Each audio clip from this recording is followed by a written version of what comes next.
자, 하나님께서 주시는 말씀 보겠습니다. 사도행전 9장입니다. 사도행전 9장 1절부터 9절까지 말씀 보겠습니다. 사도행전 9장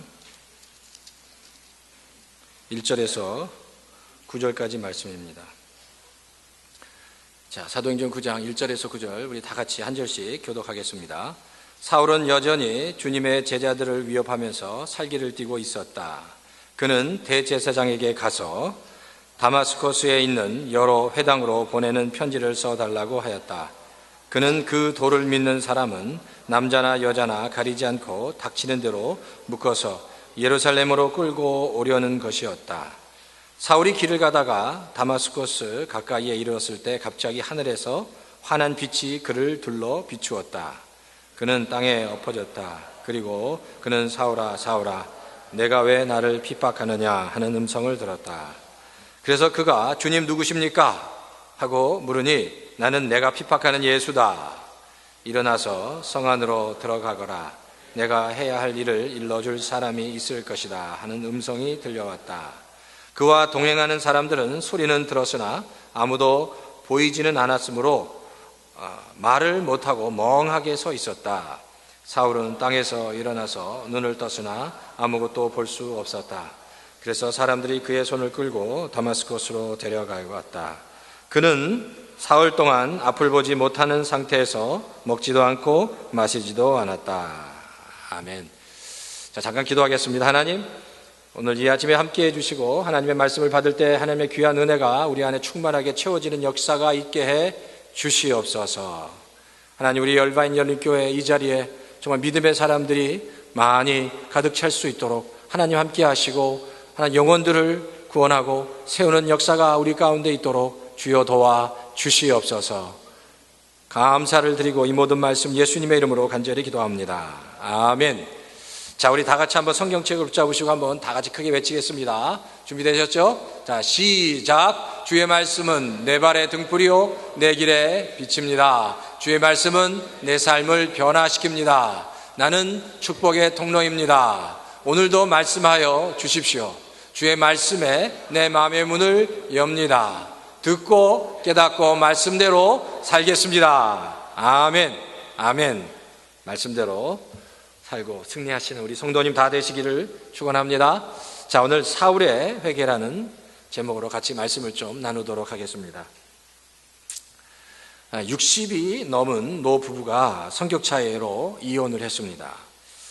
성격 차이로 이혼한 그날 저녁에 이혼 처리를 했던 변호사와 함께 저녁 식사를 했습니다. 같이 식사를 할 때 그 통닭을 주문했는데 주문한 통닭이 도착하자 우리 남편이 마지막으로 자기가 가장 좋아하는 날개 부위를 찢어서 아내에게 이렇게 권했습니다. 권하는 모습이 워낙 보기가 좋아서 이 변호사가 생각하기를 잘하면 이 이혼했던 부부가 다시 화해할 수도 있겠구나라고 생각하는 순간에 이 아내가 벌컥 화를 냈습니다. 지난 30년 동안 당신은 늘 그래왔다는 겁니다. 항상 자기 중심적으로 생각했다는 겁니다. 이혼하는 날까지 그랬다는 거예요. 왜? 나는 날개가 아니라 다리 부위를 좋아하는데 다리 부위를 주는 게 아니라 지금 날개를 줬다는 겁니다. 당신은 30년 동안 내가 무엇을 좋아하는지 한 번도 물어본 적이 없다는 거예요. 그래서 남편을 향해서 당신은 이기적이고 자기중심적이라고 이야기를 했습니다. 그런 아내의 반응을 보면서 남편 역시 몹시 속이 상했습니다. 왜냐하면 날개 부위는 자기가 제일 좋아했던 부위였습니다. 그건 30년 동안 자기가 먹고 싶었는데 그걸 꼭 참고 늘 아내에게 그것을 건네주었는데 그 마음은 알아주지 못하고 화를 낸 거기 때문이에요. 화가 난 부부는 서로 씩씩대며 일어나고 박차고 자기 집으로 돌아갔습니다. 근데 집에 돌아가 보니까 이 남편이 가만히 생각해 보니까 그 아내가 한 이야기가 생각이 나는 겁니다. 정말 나는 한 번도 아내에게 무슨 부위를 좋아하냐고 30년 동안 한 번도 물어보지 않았다는 겁니다. 그저 내가 좋아하는 부위를 주면 좋아할 거라고 생각했다는 겁니다. 그래서 내가 먹고 싶은 부위를 떼어서 주었는데 그 반응에 늘 실큰둥했던 것이 그 남편에게는 또 큰 상처가 됐습니다. 그리고 섭섭한 마음이 들었다는 거예요. 근데 돌아보니까 자기가 잘못했다는 게 깨달아졌습니다. 사실 이 남편은 여전히 아내를 사랑하고 있었고, 그래서 내가 먼저 아내에게 사랑해야겠다라고 생각을 하고 아내에게 전화를 했습니다. 근데 이 아내가 전화를 받으니까 남편에게 전화가 온 거예요. 화가 아직 가라앉지 않으니까 꺼버렸습니다. 근데 또 전화가 오는 거예요. 그래서 아예 전화 그 배터리를 빼버렸습니다. 마음이 많이 상한 거죠. 그런데 그 다음날 아침에 잠에서 일찍 깬 그 아내가 남편을 생각하기 시작했습니다. 그러고 보니까 자기도 지난 30년 동안 남편이 그 닭의 날개 부위를 좋아하는 걸 몰랐다는 겁니다. 자기가 좋아하는 부위를 나에게 먼저 떼어서 준 것은 참 생각해 보니까 그건 마음이 갸륵한 거라는 거예요. 근데 자기는 그것도 모르고 늘 남편에게 짜증을 냈다는 거예요. 그러면서 내가 자기에게 가장 좋은 그 날개를 주면서 나를 사랑했는데 내가 짜증을 냈으니 얼마나 남편이 섭섭했을까라는 생각이 들었습니다.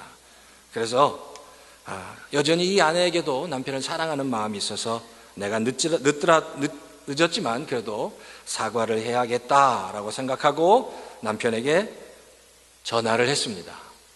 근데 남편이 전화를 받지 않는 겁니다. 아무리 전화를 해도 남편이 받지 않았는데 어느 날 갑자기 낯선 전화가 걸려왔습니다.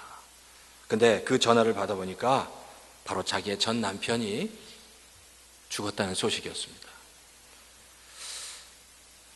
그래서 너무너무 놀라서 남편 집으로 달려갔습니다. 남편 집으로 달려갔더니 그 남편은 핸드폰을 꼭 끼고 죽어 있었는데 그 남편이 마지막으로 자신에게 그 메시지를 보내려고 찍어둔 문자가 있었습니다. 근데 그 문자가 바로 이러고요. 여보 미안해요. 여보 사랑해요. 그리고 나를 용서해요. 라는 단어였습니다. 서로는 정말 사랑했습니다.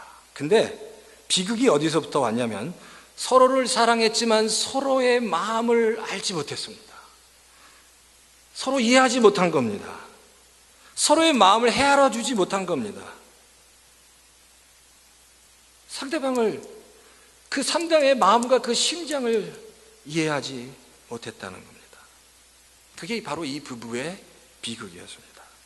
오늘 본문은 사울이 회심하는 장면입니다. 사울은 평생 하나님을 위해서 살았습니다. 하나님을 위한 일이라면 모든 것을 다 바쳤습니다. 시간과 생명까지도 다 바쳤습니다. 어디 가든지 그는 하나님만을 위해서 살았습니다. 근데 그가 가장 싫어하는 사람들이 있었습니다. 예수쟁이들이었습니다. 왜냐하면 예수쟁이들은 십자가에 달려 돌아간 그 예수가 하나님이라고, 우리의 주인이라고, 구세주라고 외쳐대는데 그 소리가 듣기 싫었습니다. 그래서 그는 어디를 가든지 예수쟁이를 붙잡고 감옥에 쳐넣고 죽이고 그리고 대제사장에게 넘겨버렸습니다. 사울이 그렇게 살았습니다. 그런데 어느 날 오늘 본문에 보니까 하나님을 만나게 됐다는 겁니다. 오늘 이 본문을 통해서 한 두 가지 정도 영적인 교훈을 얻으려고 합니다. 첫 번째는 오늘 본문을 통해서 하나님의 심정을 우리가 알아야 한다는 겁니다. 하나님의 심정을 깨달아야 한다는 겁니다. 자, 하나님의 심정 한번 따라하시겠습니다. 하나님의 심정. 하나님의 심정. 하나님의 심정을 깨닫게 해 주십시오 라고 우리가 기도할 수 있어야 됩니다. 하나님의 심정. 하나님의 심정이 도대체 뭐냐는 겁니다. 오늘 본문에 보면 사울은 다마스커스로 바로 예수쟁이를 잡으러 말을 타고 달려가고 있었습니다. 그런데 본문에 보니까 아주 환한 빛이 이 사울에게 비쳤습니다. 그런데 그 빛이 얼마나 강한 빛이었는지 사울이 눈을 실명해버린 겁니다. 그러니까 사울이 지금까지 경험하지 못한 강력한 빛을, 한 번도 경험하지 못한 강력한 빛을 사울이 만나게 된 겁니다. 근데 그 빛을 경험하고 나서 음성이 들리는 겁니다. 사울아 사울아 내가 왜 나를 핍박하느냐라고 음성이 들렸습니다. 근데 그때 사울은 자동적으로 이렇게 대답합니다. 주님 누구십니까? 라고 질문합니다. 그때 하늘에서 나는 내가 핍박하는 예수다라고 말씀하셨습니다. 이 대화를 보면요, 사울은 본능적으로 예수님이 내가 왜 나를 핍박하냐 그랬을 때 본능적으로 이렇게 주님 누구십니까? 당신이 누구십니까? 라고 묻습니다. 주님이라고 고백해 버린다는 겁니다. 사울은 그런 것 같아요. 밝은 빛 가운데 들려오는 음성을 듣자마자 사울이 깨달은 게 있습니다. 아, 내가 핍박했던 그 예수가 하나님이시구나라는, 그 밝은 빛 가운데 나타나신 그 예수가 하나님이시고, 바로 내가 핍박했던 그 예수가 주님이시고 하나님이시구나라는 사실을 깨닫게 된 겁니다. 놀라운 경험을 한 거죠. 이 사건은 우리에게 몇 가지 교훈을 주는데, 주님이 사울에게 이렇게 묻잖아요. 내가 왜 나를 핍박하느냐라고 물었을 때, 사실 그렇잖아요. 사울이 누구를 핍박했습니까? 사울은 예수님을 만나본 경험도 없습니다. 한 번도 예수님을 만나지 않았어요. 이미 사울은 예수님이 죽은 후에 사역을 하기 시작했습니다. 한 번도 만나보지 못했습니다. 사울이 핍박한 건 예수님이 아니라 예수님을 따르는 성도들이었습니다. 근데 예수님께서 나타나셔서 사울아 내가 왜 나를 핍박하냐고 말씀하고 있는 겁니다. 여기서 아주 중요한 것을 우리가 깨달아야 합니다. 이 성도는요, 바로 우리 성도들은 뭘까요? 바로 모두 다 예수님의 지체라는 사실입니다. 그러니까 사울이 성도들을 핍박하니까 예수님이 얘기하시는 거예요. 왜 나를 핍박하냐고 사울에게 얘기하는 겁니다. 우리 모두는 다 예수님의 지체들입니다. 예수님의 몸과 발들이라는 거죠. 그러니까 성도들은 예수님의 지체고 우리가 바로 예수님의 지체라는 겁니다. 그러니까 보세요. 우리가 여기서 아주 중요한 걸 알 수 있는데, 예수님의 지체이기 때문에 우리가 예수님을 잘 섬기려면 어떻게 하면 좋을까요? 우리가 예수님을 잘 섬기고 싶어요. 그러면 어떻게 하면 좋을까요? 아주 쉬운 방법이 있습니다. 예를 들어서 목장에 설명한다면, 목자가 목원들을 정말로 사랑하고 섬겨준다면, 기도해주고 힘들어할 때 품어주고 안아주고 세워준다면 그게 뭘까요? 그것이 예수님을 섬기는 겁니다. 목자가 목원들을 정말 사랑으로 대하는 것이 예수님을 섬기는 겁니다. 똑같습니다. 어떻게 목원들, 성도들은 예수님을 섬길 수 있을까요? 내 주변에 있는 다른 성도들, 목원들과 목자를 잘 섬긴다면, 목자를 잘 돕고 목장에서 열심히, 정말 그 목장이 정말 하나님이 기뻐하시는 목장으로 잘, 목원과 또 다른 목자 그리고 성도들을 잘 섬기는 것이 뭐 하는 거예요? 예수님을 섬기는 거다라는 겁니다. 목회자와 성도도 마찬가지. 목회자가 예수님을 섬기는 건 성도들을 잘 정말 섬기고 사랑하고 격려하고 성도들이 아름답게 세워지도록 최선을 다해서 기도하고 또 애쓰는 것, 그게 바로 예수님을 섬기는 거고, 성도들은 목회자를 정말 잘 사역을 같이 감당하도록 동행하고 애쓰고 수고하고 격려해 주는 것, 그 모든 것들이 예수님을 섬기는 거다라는 겁니다. 아주 구체적인 거죠. 그러니까 공동체를 섬기고 목장을 섬길 때 바로 그것이 주님을 섬기는 것이다라는 겁니다.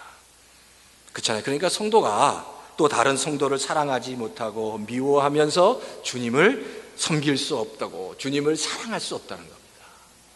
그러니까 말하기는 우리 얼바인 열교 모든 성도들 정말 기쁨으로 정말 주님을 섬기시는 내 성도들, 또 목자들, 목회자, 또 내 주변에 있는 성도들을 섬기면서 정말 주님을 아름답게 섬기시는 우리 모든 성도님 다 되시기를 주의 이름으로 축원합니다.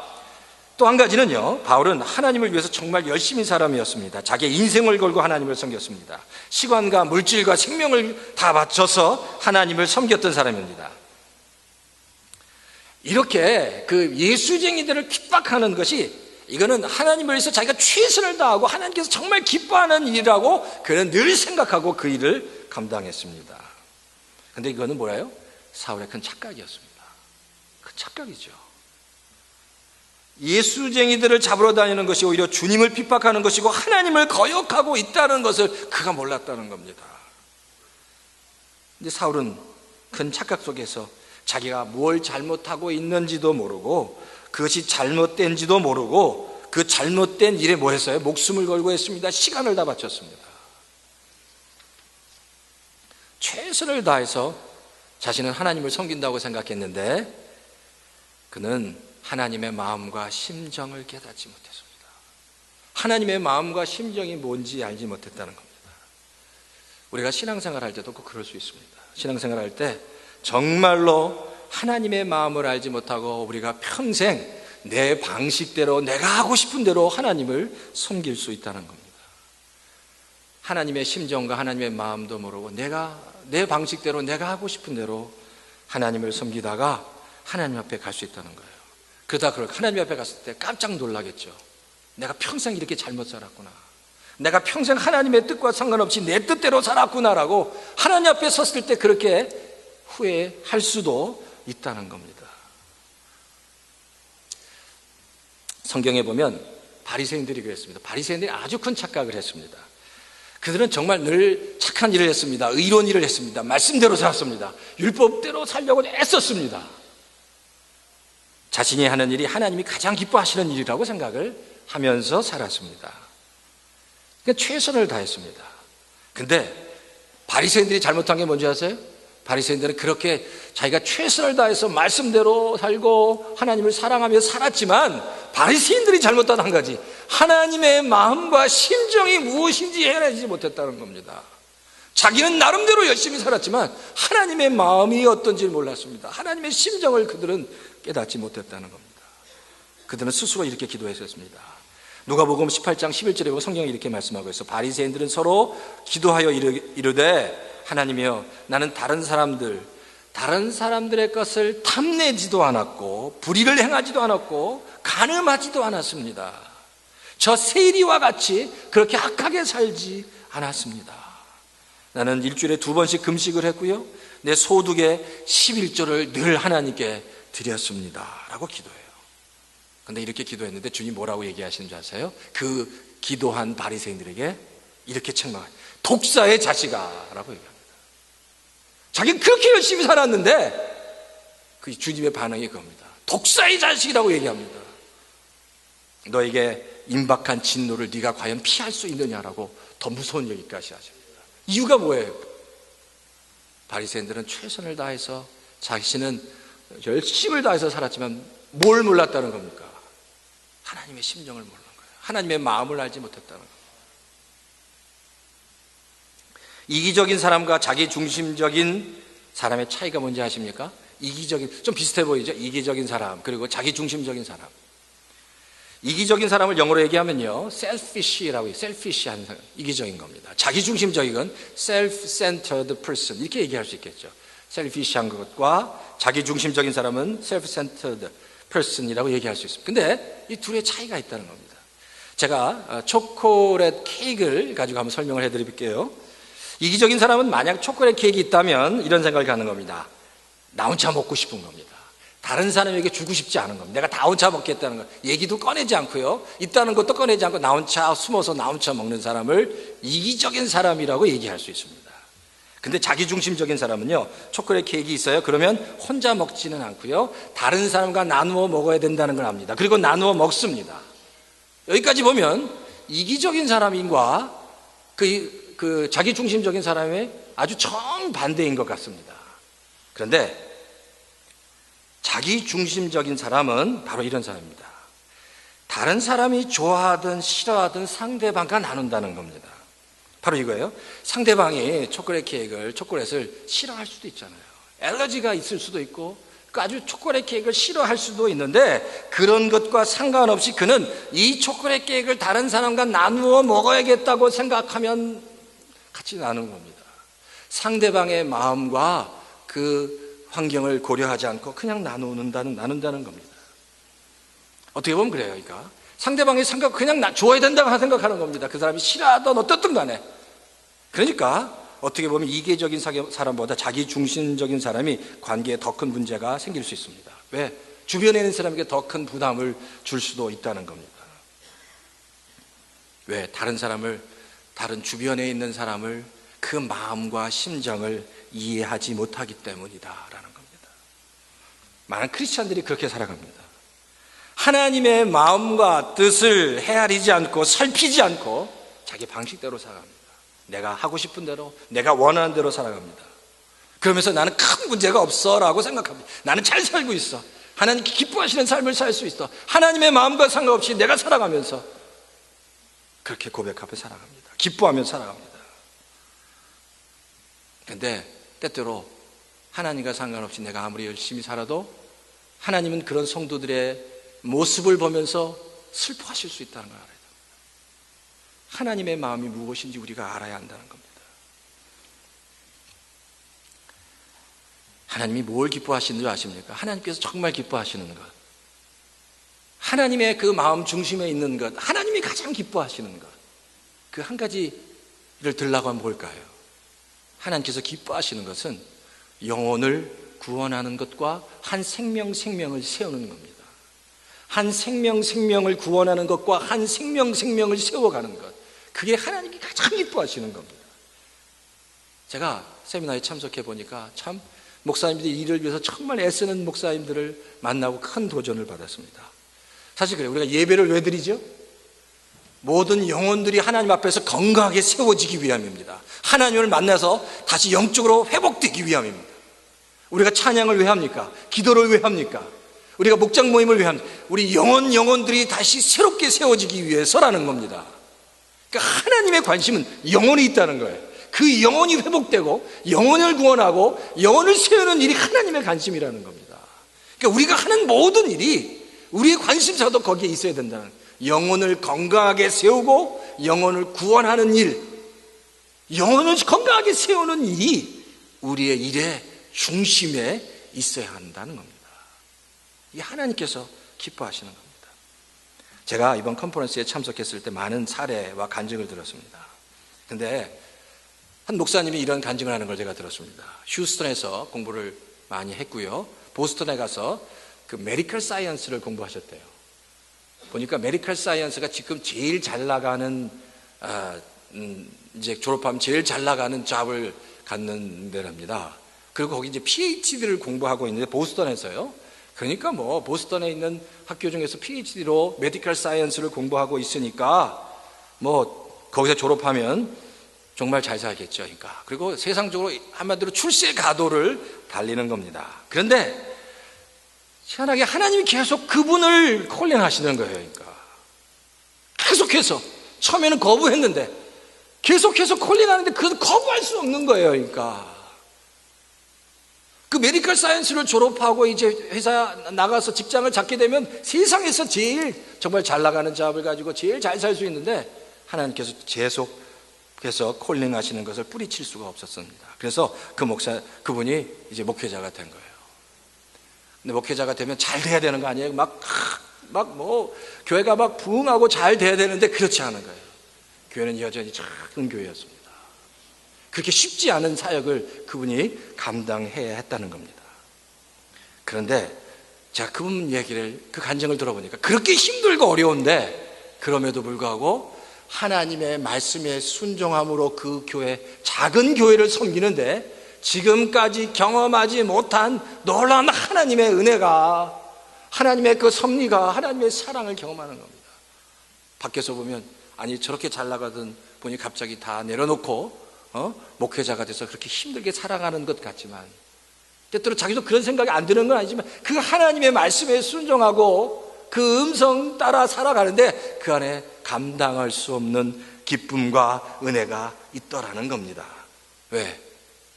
그분이 하나님의 심정을 깨달았기 때문입니다. 한 영혼에 대한 심령을 깨닫고 사역을 하는데 아픔도 있고 힘든 일도 있지만 그 안에 참된 기쁨을 그가 경험했다는 거예요. 그러면서 간증을 하는데 참 제가 같이 눈물을 흘릴 정도였습니다. 또 한 가지는요, 오만에서 그 사우디아라비아 옆에 있는 오만에서 온 선교사가 있었습니다. 그분이 이런 이야기를 합니다. 우리가 이거 미국에서 신앙생활을 하면서 힘들다고 하는 건요, 중동이나 인도네시아에서 신앙생활을 하는 사람들이 보면 신앙의 사치라고 얘기합니다. 중동이나 인도네시아 같은 데서 신앙생활을 하려면 목숨을 내놓고 신앙생활을 해야 합니다. 믿음을 지키기 위해서 목숨을 걸어야 된다는 겁니다. 그런데 이곳에서 신앙은 너무 편하다는 겁니다. 너무 편하다. 신앙생활 하는데 어려움이 없습니다. 거칠 게 하나도 없다는 겁니다. 이곳에 너무 많은 것을 누리고 있다는 겁니다. 여기서 힘들다고 하면 그래요. 여기서 힘들다고 하면 그거는 신앙의 사치라고 얘기하더라고요. 근데 맞습니다. 우린 여기서 정말 하나님의 큰 은혜 가운데 너무 편안하게 신앙생활 하는데 그걸 다 잊어버리고 있습니다. 정말 사치스럽게 신앙생활을 하는데 조금 힘들면 그것 때문에 내가 힘들다고 얘기합니다. 근데 그 선교사님은 그거는 신앙의 사치입니다. 제가 사역하고 있는 오만이나 사우디아라비아나 인도네시아에서 신앙생활하는 건 목숨을 걸고 합니다. 그러면서 미국에서나 한국에서 신앙생활 하신 분들은 철저하게 그 신앙의 우선순위가 낮다고 얘기하더라고요. 신앙의 우선순위가, 내 삶의 우선순위와 신앙의 우선순위가 있으면 철저하게 내 삶의 우선순위를 먼저 세웁니다. 그리고 그 다음이 하나님의 일이에요. 그러니까 모든 성도들이 그렇게 신앙생활 한다고 이 오만 선교사님 막 뭐라고 그러시더라고요. 근데 그 이야기를 들으면서 틀린 게 하나도 없더라고요. 철저하게 우리는 하나님을 위한 삶과 내 자신을 위한 삶의 우선순위를 정할 때 절대 하나님의 삶을 내 삶의 우선순위보다 위에 두지 않는다는 겁니다. 내가 먼저예요. 내가 할 일 다 한 다음에 하나님 일을 한다는 겁니다.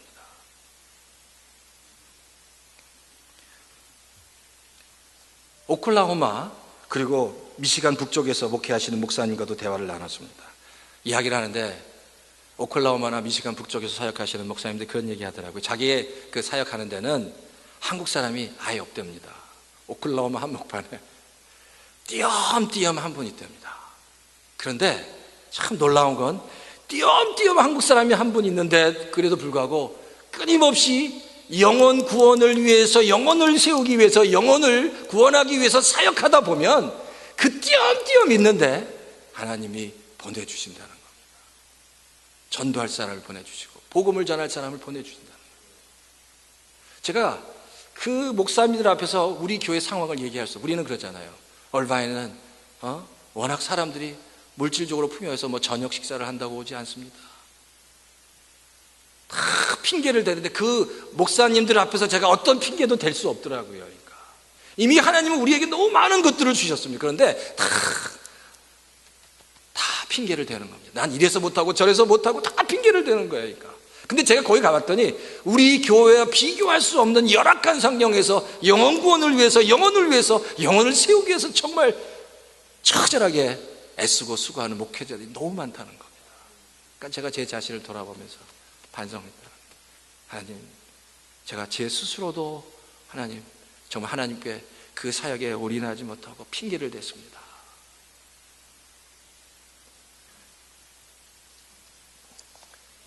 우리가 하나님의 심정을 깨달아야 합니다.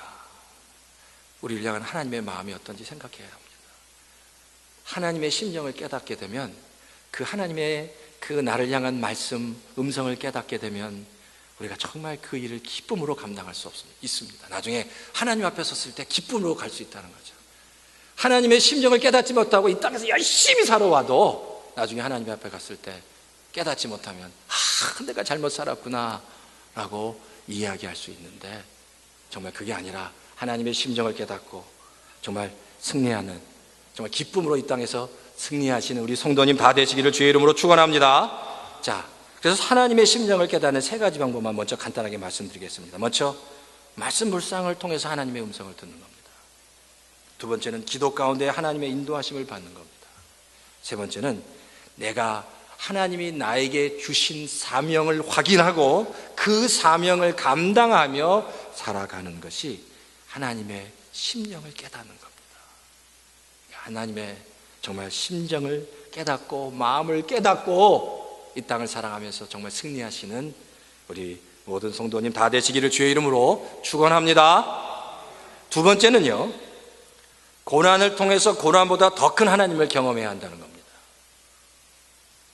자, 고난보다 더 큰 하나님, 한번 다 같이 복창하시겠어요? 고난보다 더 큰 하나님, 고난보다 더 큰 하나님. 내가 당하는 고난보다 하나님은 더 큰 은혜로 나를 채워주십니다. 지금 사울은 아주 밝은 빛 가운데 시력을 잃었습니다. 시신경이 파괴된 게 아니라 강한 빛 가운데 시신경이 마비된 것 같아요. 그래서 장님이 됐습니다. 눈이 보이지 않는 거예요. 그래서 사람의 손에 끌려서 이제 어디론가 가게 됐다는 겁니다. 여기서 우리는 사울의 심정을 알 수 있습니다. 사울은 지금 그 하나님을 만나기 전에는 다메섹으로, 다마스커스로 말을 타고 막 달려갔습니다. 거기서 뭐 하려고요? 예수 믿는 예수장이들 다 죽이려고, 다 감옥에 넣으려고, 다 대제사장에게 끌고 가려고 막 아주 혈기왕성하게, 막 살기등등하게 다마스커스로 말을 타고 가고 있었습니다. 그런데 그 가는 과정에 환한 빛 가운데 하나님을 만난 겁니다.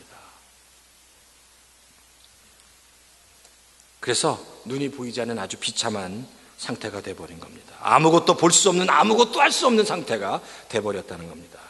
바로 아무것도 볼 수 없는, 아무것도 할 수 없는 그 3일간의 사울이 뭘 생각했을까요? 3일 동안 바울이 이 눈을 뜨지 못해. 이 3일 동안, 그래서 성경에 보니까 식음을 전폐했다고 얘기합니다. 먹는 것을 다 끊었습니다. 그리고 철저하게 자기 자신을 돌아보는 시간을 가졌고 하나님을 생각하고 묵상하는 시간을 가졌을 겁니다. 네, 때때로 우리에게도 이런 시간이 필요합니다. 정말 하나님 앞에서 우리가 변화되기 위해서 이런 고난의 시간과 고통의 시간이 필요합니다. 우리가 변화되기, 철저하게 1대1로 주님과 만나는 시간이 우리에게 필요합니다. 1대1로 주님과 만나는 시간, 때때로 고난과 고통을 통해서 변화되는 시간들이 우리에게 필요하다. 그 고난과 고통을 통해서 다시 한번 하나님을 경험할 수 있기 때문입니다. 왜냐하면 그렇잖아요. 애벌레가 나비가 될 때 그 허물을 벗는데 너무나도 힘들고 힘들지만 그 허물을 벗는 그 과정을 통해서 애벌레는 가장 아름다운 나비로 다시 태어날 수 있는 겁니다. 예수님이 십자가에 달려 돌아가실 때도 마찬가지예요. 예수님께서 십자가에 달려 돌아가시고 3일 동안 철저하게 죽으셨습니다. 철저한 죽음이 있었기 때문에 3일 후에 그 찬란한 부활의 영광을 경험할 수 있었다는 거죠. 그 고난이 있었기 때문에 부활의 영광이 있었다는 겁니다. 여러분이 잘 아시는 아브라함이 그의 아들 이삭을 하나님께 드리기 위해서 어디로 갔죠? 어디로 갔습니까? 어느 산으로 갔습니까? 모리아라는 산으로 갔어요. 근데 성경에 보니까 3일 동안 이삭과 아브라함이 같이 모리아로 갔습니다. 근데 이삭은 몰랐어요. 왜 지금 모리아로 가야 되는지, 그냥 제사를 드려야 되는데 왜 가는지는 몰랐는데 아브라함은 알고 있었어요. 자기 아들 이삭을 번제로 드려야 됐습니다. 그때 아브라함은 3일 동안 계속해서 하나님과 대화하면서 하나님의 그 심정과 마음을 묵상했을 겁니다. 그 시간이 아브라함에게는 정말 하나님을 다시 아는 놀라운 시간이었다는 겁니다. 그리고 마지막에 보니까 하나님이 이삭이 아니라 다른 번제물을 준비하신 거예요. 이삭을 드리려고 하는 게 아니라 자기를 정말 사랑했다는 것을 그가 깨닫고 나서 더 큰 은혜를 받았겠죠. 요나가 역시 그랬습니다. 물고기 뱃속에서 3일 동안 있었습니다. 그 전에는 하나님이 요나를 불러도 하나님이 부르는 반대 방향으로 갔는데 물고기 뱃속 가운데 그 고난 가운데 있으니까 어떤 일이 벌어진 겁니까? 물고기 뱃속에 있으니까 하나님, 자기 사명이 다시 회복되는 겁니다. 고난이라는 것이 다시 내가 어디로 가고 있는지 자기 사명을 회복시키는 그런 시간이 된다는 겁니다. 그러니까 그런 고난의 시간, 고통의 시간이 우리에게는 필요합니다. 그러니까 중요한 하나님을 정말 직면하고 만날 시간이 우리에게 필요하다는 겁니다. 하나님을 만날 시간, 하나님을 1대1로 만나서 하나님의 음성을 들을 시간, 나의 사명을 회복할 시간이 우리에게는 필요하다는 겁니다. 미국 애틀랜타 제1장로교에 맥도날이라는 변호사가 있습니다. 근데 그의 부인이 대학생들에게 성경을 가르치는데 이 부인의 간증입니다. 그녀의 아들의 이름이 케네스라는 9살 먹은 아들이 있는데 그 아들이 암으로 투병을 하고 있었습니다. 근데 그 아들이 죽기 2주 전에 엄마에게 이런 질문을 합니다. 엄마, 죽음이 뭐야? 라고 묻습니다. 그 아들이 암에 걸려서 죽어가고 있는데 그 아들이 갑자기 엄마한테 죽음이 뭐야? 하고 묻습니다. 그렇잖아요. 우리 자녀들이 감기에 걸리고 열만 나도 부모의 마음은 찢어지게 아픕니다. 근데 이 아들이 조금은 죽어가고 있는데 갑자기 엄마에게 엄마 죽음이 뭐야? 라고 묻습니다. 근데 점점 죽어가고 있는, 탈진해서 죽어가고 있는 그 아들이 그런 질문을 했을 때 가슴이 미어지는 거예요. 그래서 자기가 그 아들을 보지 못하고 그 방을 뛰쳐나갔다고 합니다.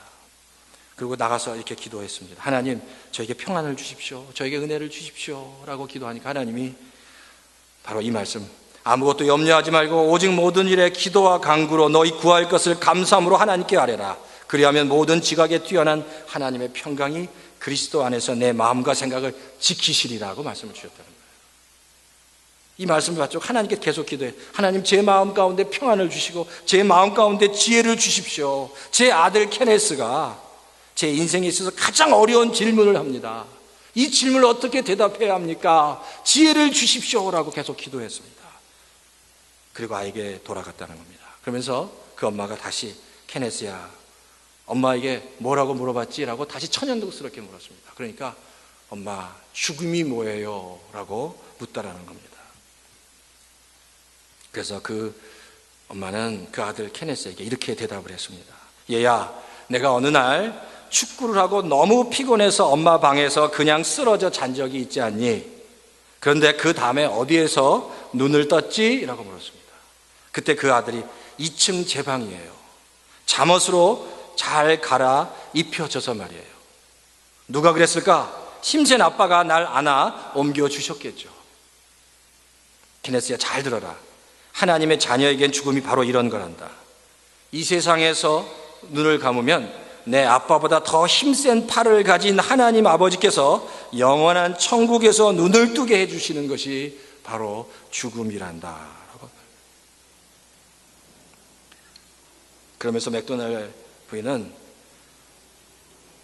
아들이 죽기 직전에 그 2주간이 정말로 힘들었던, 정말 가슴 아팠던, 아들이 오히려 죽은 후보다 더 가슴 아팠고 힘들었던 기간이었다고 얘기합니다. 그래서 정말 그 2주간 자기를 어떻게 주체할 수 없을 정도로 비틀거리고 힘들었던 그 상황에 하나님께서 그 어머니에게 찾아가셔서 그가 지금까지 경험했던, 그 아들로 인해서 경험했던 그 고통과 절망과 아픔보다 더 큰 위로로, 더 큰 은혜로 충만하게 채워주시는 은혜를 경험하게 됐다고 간증하는 겁니다. 바로 그 부인이 경험했던 절망과 고통과 과거의 상처보다 더 큰 위로로, 더 큰 은혜로, 더 큰 치료의 능력으로 그 여인에게 찾아가 주셔서 그 여인을 회복시켜 주셨다는 겁니다. 하나님은 우리가 당하는 더 큰 고난보다 더 큰 은혜로 우리를 늘 채워주시는 분이다라는 겁니다. 바로 이 은혜와 이 간증이 우리에게도 있어야 돼요. 때때로 우리가 고난 가운데 있고, 때때로 어려움 가운데 있고, 문제 가운데 있을 때 그 문제를 그냥 보지 마시고 그 문제보다 더 큰 하나님이, 이 고난과 고통보다 더 큰 하나님이 나를 붙잡고 계시고 나에게 더 큰 위로로 채워주실 것이라는 확신과 믿음이 바로 우리에게 있다는 겁니다. 고난과 고통은 어디에나 있지만 그것을 인내와 믿음으로 받아들이는 성도는 언제 어디에나 있지 않습니다. 고난과 아픔이 언제 어디에서 우리에게 올지 모르지만 모든 성도가 그것을 부활의 영광으로 바꾸지 못한다는 겁니다. 오로지 믿음으로 하나님 앞에 나가는, 순종함으로 고난을 믿음으로 받아들이고 하나님 앞에 나가는, 십자가 앞에 나가는 성도만이 그 고난을 부활의 영광으로 바꿀 수 있다는 겁니다.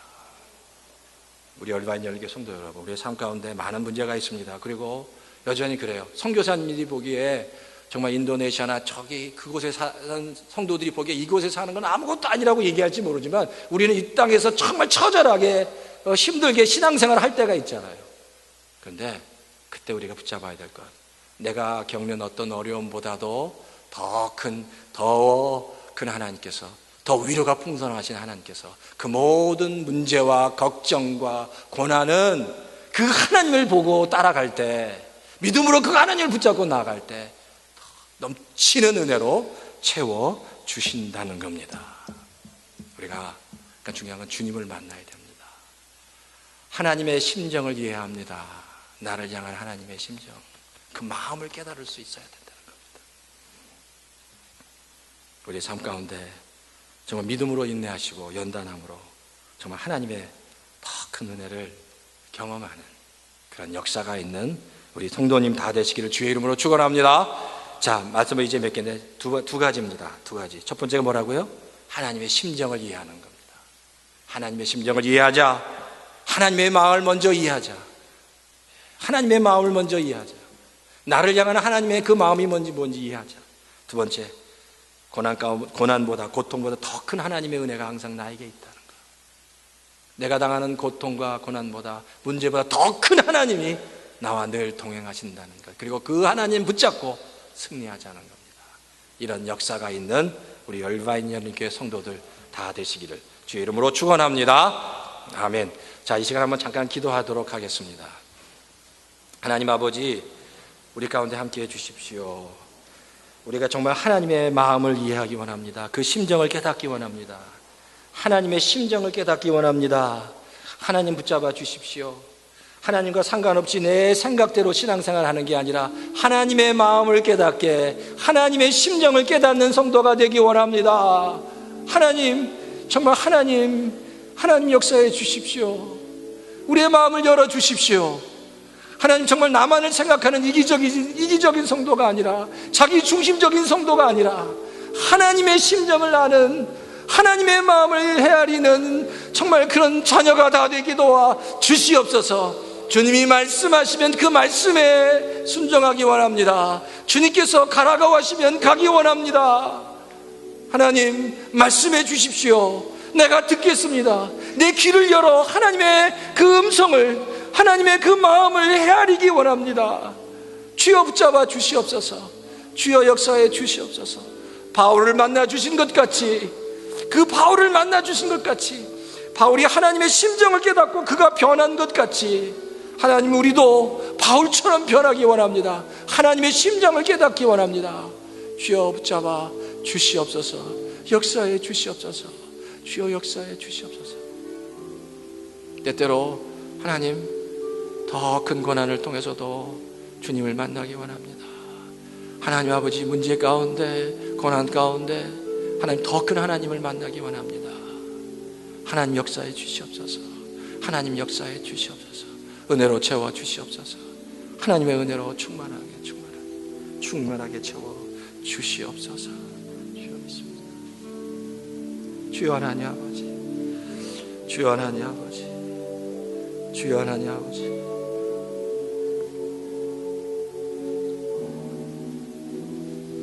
주여, 우리 성도들이 주님을 섬기기 원하고 하나님의 마음을, 하나님의 심정을 깨달아 할 수 있도록 주여 도우시고,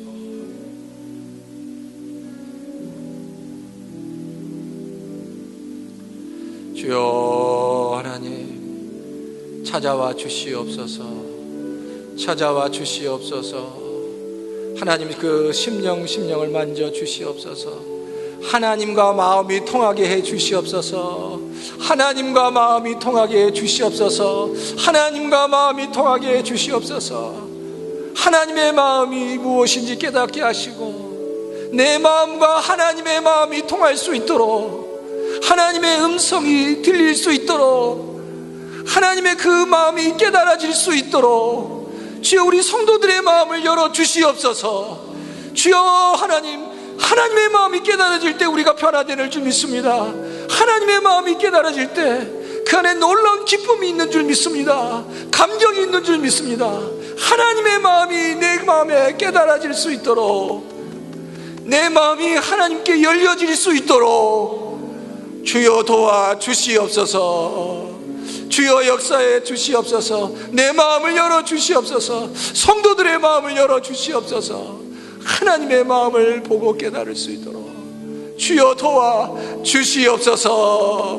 나만을 위해서 신앙생활하지 않게, 나만을 위해서 철저하게 이기적으로 자기 중심적으로 신앙생활하는 것이 아니라 하나님의 마음을 깨닫는 성도들 다 될 수 있도록 주여 하나님 도와 주시옵소서. 주여 도와 주시옵소서. 주여,